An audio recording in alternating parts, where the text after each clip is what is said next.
This is the talk about E3 27 for Nintendo's press conference. I'm just gonna say, hands down, they won. And even Microsoft revealed their new console with the stupid-ass name as the Xbox One X. I mean, what kind of name is that? Scorpio should have been better, okay? Same thing I said about the Xbox One should have been the Xbox 720, but no, they decided to put a 1 in there. Confusing that's even more confusing than the Wii U's name. You know, people thinking that it's an extension to the Wii when it's just an actual new console. And the same thing with the Xbox One and the One X. When people ask, hey, can I get the One X? No, they're gonna say, didn't I get you an Xbox One? Parents ask their kids, kids ask their parents, oh, can I get an Xbox One X? And they'll probably say, oh, didn't I get you an Xbox One? Oh, but this is different! It has an X! Has an X! It has an X! But hey man, I think we're just purely gonna be focusing on Nintendo this time, and you could do your rant in your own video. Yeah, that's gonna be a separate video, separate time. But yeah, so I think let's not derail from Sony and Microsoft. Yeah, we're not even gonna talk about those two. Let's just talk about the awesomeness that I will say that, like, at least they're gonna, at least in their own perspective, they're gonna stay relevant in the industry for other reasons because of, like, video games. Nintendo has been and always will be the top dog when it comes to gaming. Like, they are the originators when it started, like, in the 70s and then going towards the modern day era, 2017. Oh yeah. They have always been the alpha dog or alpha of the entire gaming industry. So they will never die out.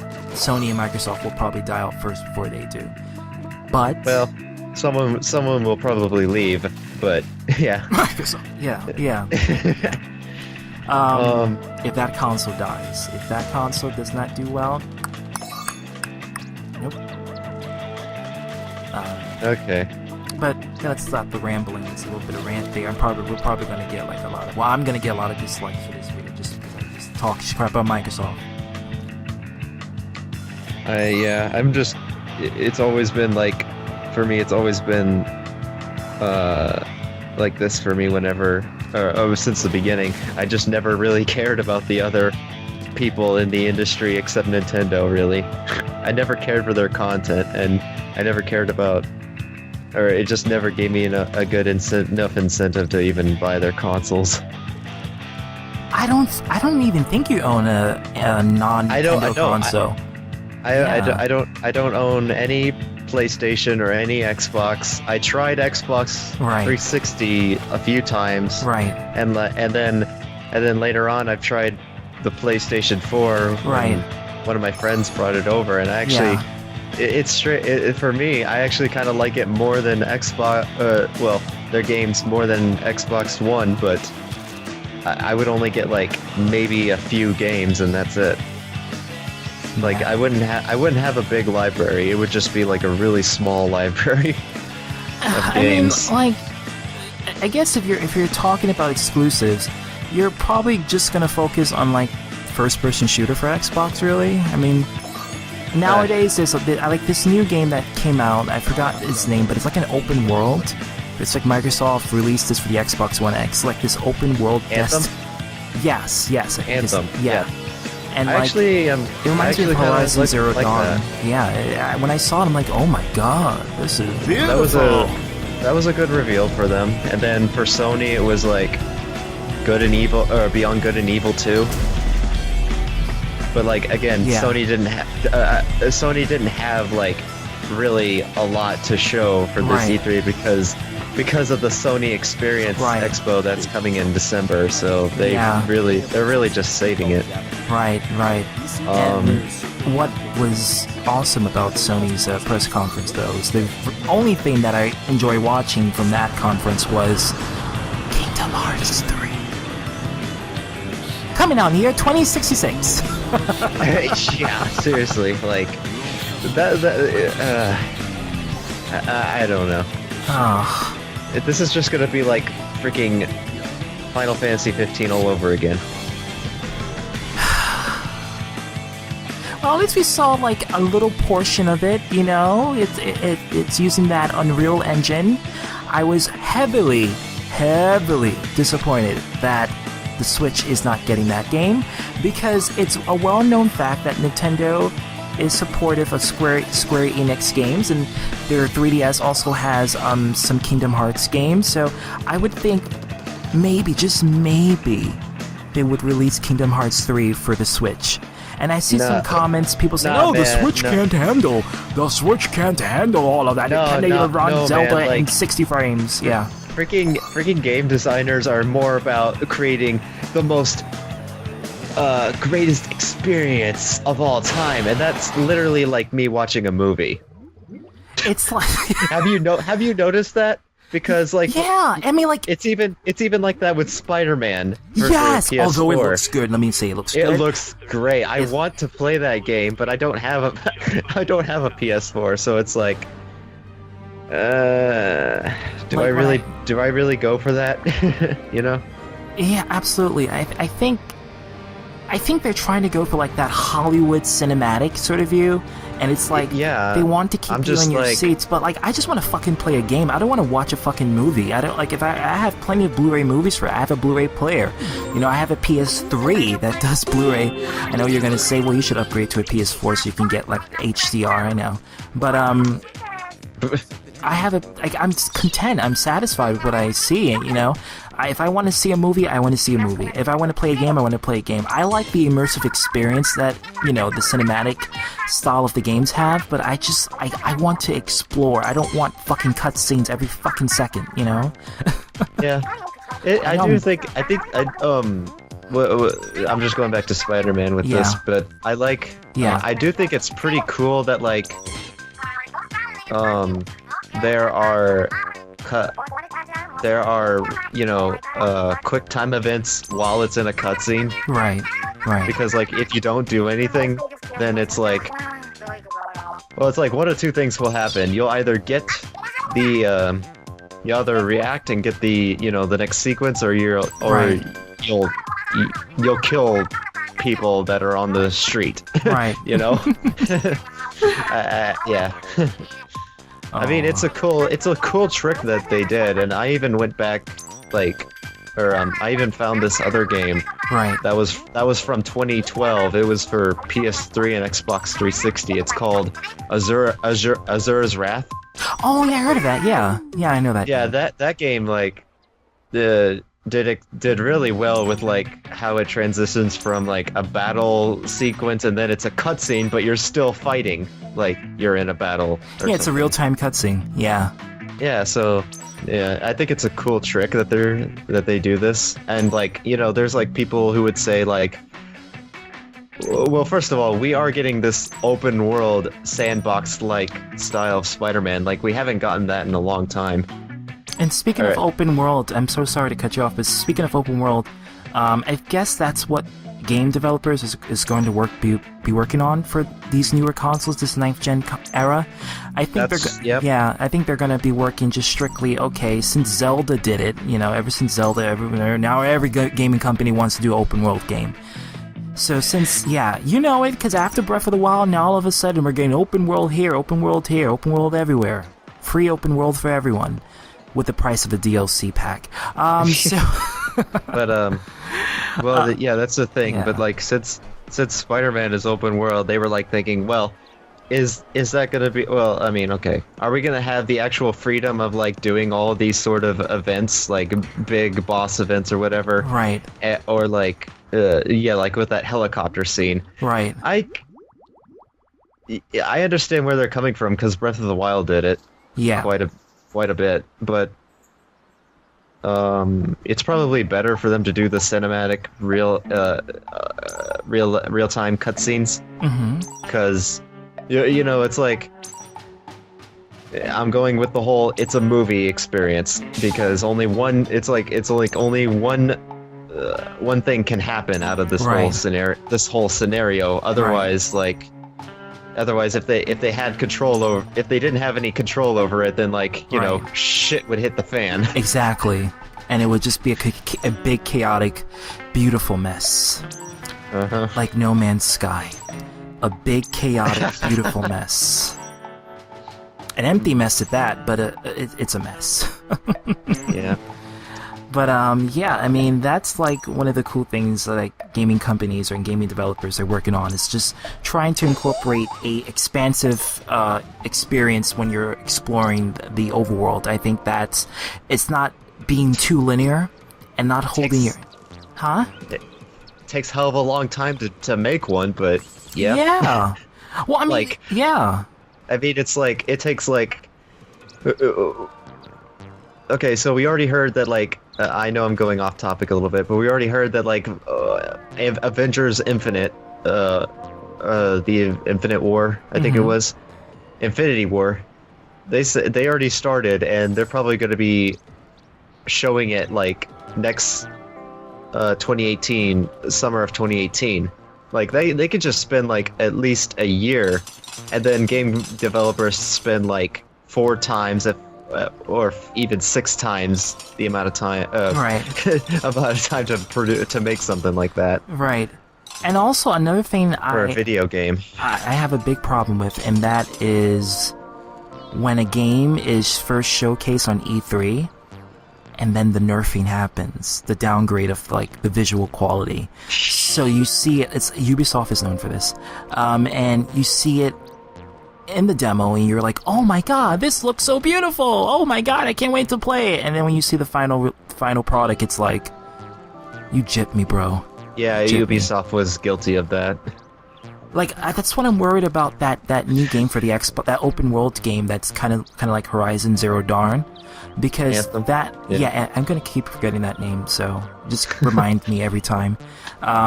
Sure. Yeah, it's like, when I saw that, I was like, I hope this game doesn't get nerfed. Like, if this game is strictly traditional to its E3 presence, then, you know, I would maybe save up for an Xbox One X. I would probably get it.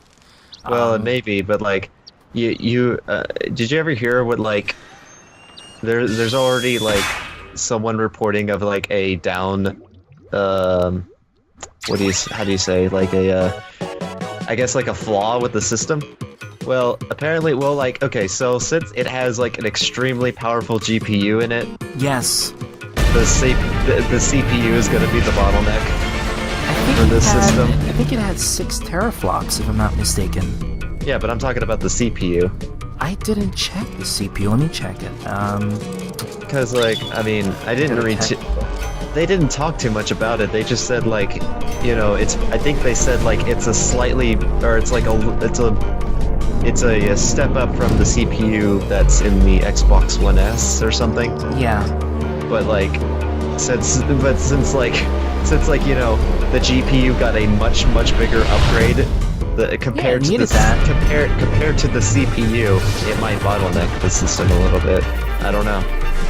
Okay, so yes, the CPU frequency, the gigahertz speed on the Xbox One and Xbox One S is 1.75 gigahertz, and then the Xbox One X is 2.3 gigahertz.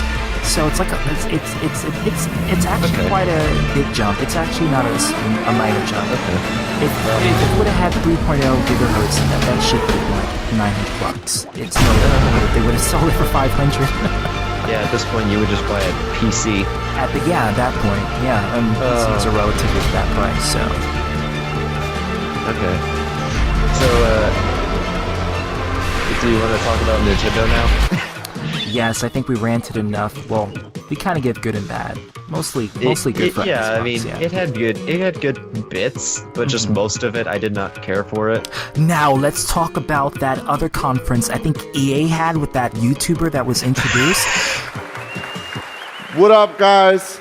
Thank you for having me, EA. If you guys don't know who I am, my name is Jesse Wellens, and I am a YouTube creator.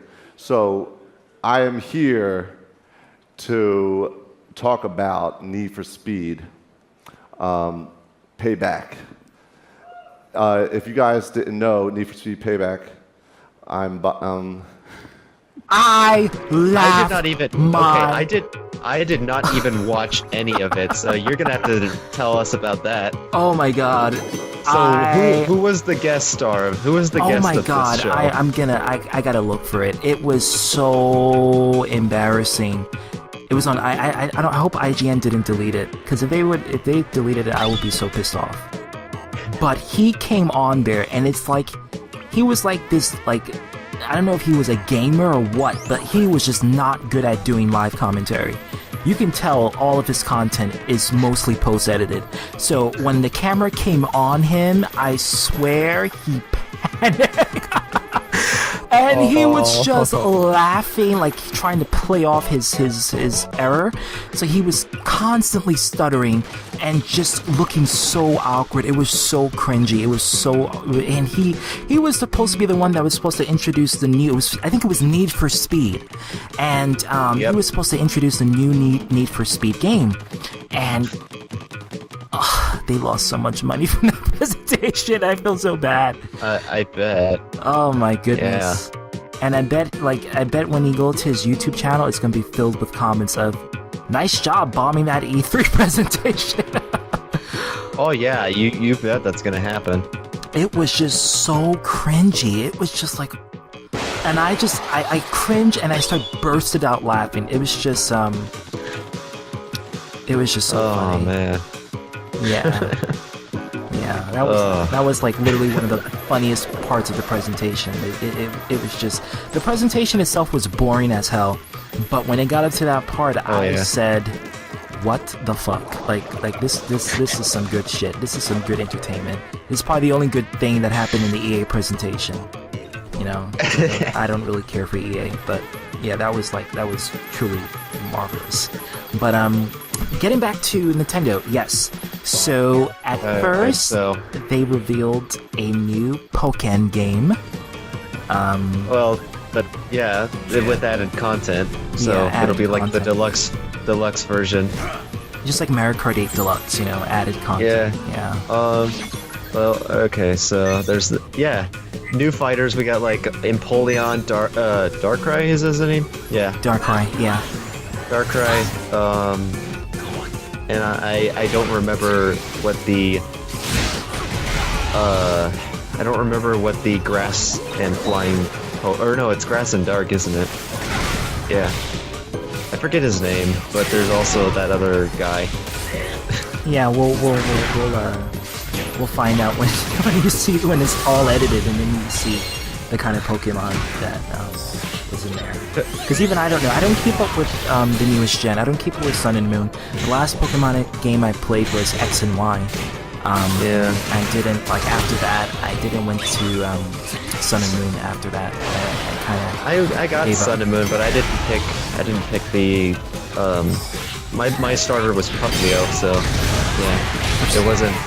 It wasn't Owlet. But yeah, it was the third evolution of Owlet that's in the game. Oh, okay. So yeah, that's in there. That's good. That's what it needed, because it'll potentially be an esports contender. It's like Pokemon Stadium. Just I wish Pokken. Splatoon. Splatoon. We're going to talk about that. But I wish Pokken was like Pokemon Stadium for the N64, where you can just import your Pokemon from like the handheld consoles and just play them like on Pokken, like just use the same moves, just times in 3, actual 1080p graphics, and just play them there. It really allow you to play like every Pokemon starting from Gen 1 up until the current gen. Like, I think they should have, allow you to do that. I know it would be too much work, too much, it wouldn't be too much work. No, it shouldn't. It shouldn't. Yeah, I mean, you could at least have as much as Smash Brothers did. At least that, Yeah. It's like, they have so many... I feel like they have more battle stages than they do have characters. Is that saying something? That's a bad thing. That means that you're just here for the beauty and not for the playability, I don't care for that too much. Yeah. But just give me but like more so like I stages really or 10 don't stages. care for that.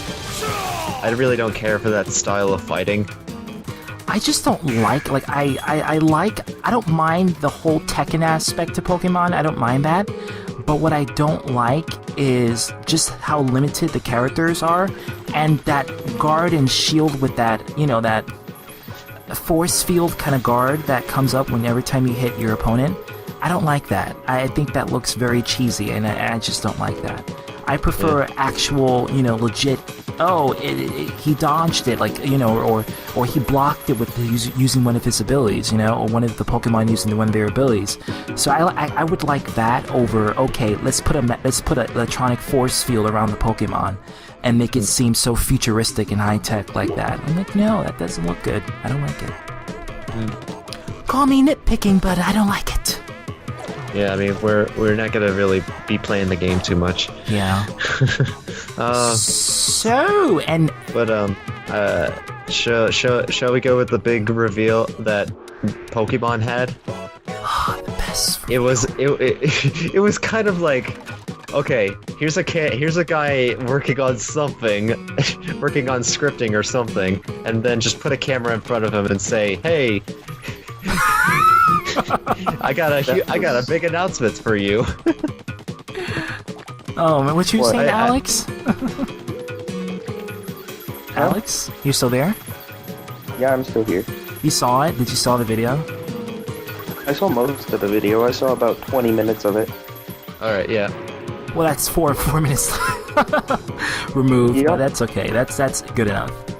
It's really all you need to see. I can watch the remainder of it. I mean, it seemed interesting enough. Just, it was funny because they were saying all the stuff that's coming out in 2017. And then next thing you know, every single video game afterwards, it says 2018. But that's where they have to start. Yeah, but it's kind of like... It's like lying to your fans. Yeah, it's like lying to your fans. Like your fans exactly, expect... because you're Yeah. saying, all these games are coming out in 2017. And then at the end of every single one of the trailers so far has said 2018. And I'm like, you said 2017. Where's 2017? Exactly. Exactly. And when they said like first look, they actually meant like, yeah, this is not gonna be ready until a while from now. Yeah, it's kind of weird because like they say all of these will be released in 2017, and then every single video says 2018. So I don't know. It's a little bit confusing.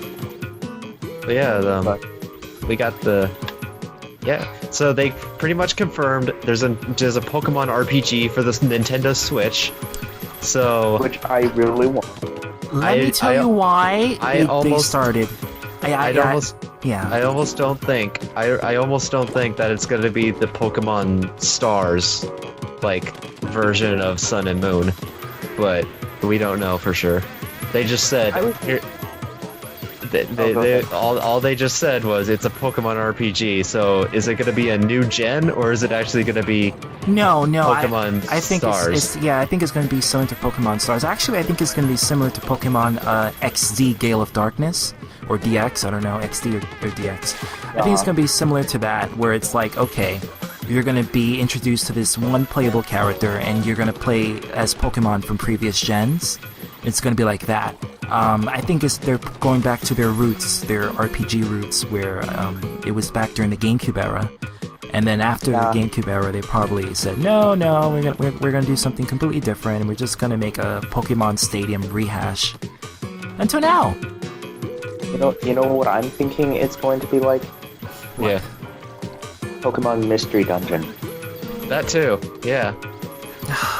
I hope not. That's actually a good positive point. Yeah. Because exactly. they're not doing that for the 3DS right now, actually at all. Raw. Like, I just feel bad for anybody who doesn't have a Nintendo Switch. And then I'm gonna feel bad for everyone who thought it was actually another Pokemon game, but it's actually Pokemon Mystery Dungeon. Oh, that's like a God. big middle finger to people's faces. That would get so many I- dislikes if that was the case. Yeah, it's gonna happen. That's what's gonna happen.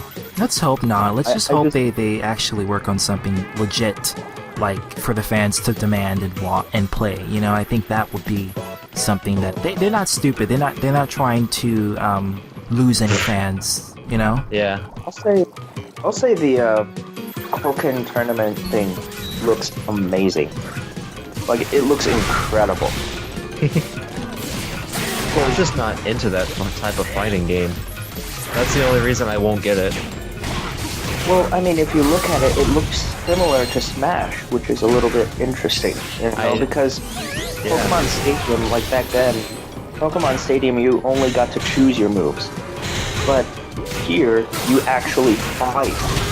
So, like, I feel like it's more of like a Smash feel than anything else. So, I don't know, maybe you can, like, demo it out and see what the game is like, and if you like it, then you like it, but if you don't, then you don't.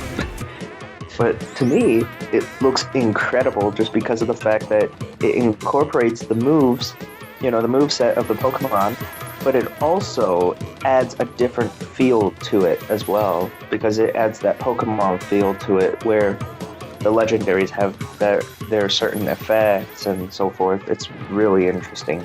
Yeah, they So, even have their own special moves Yeah, so I wonder where they're gonna go with. from the game.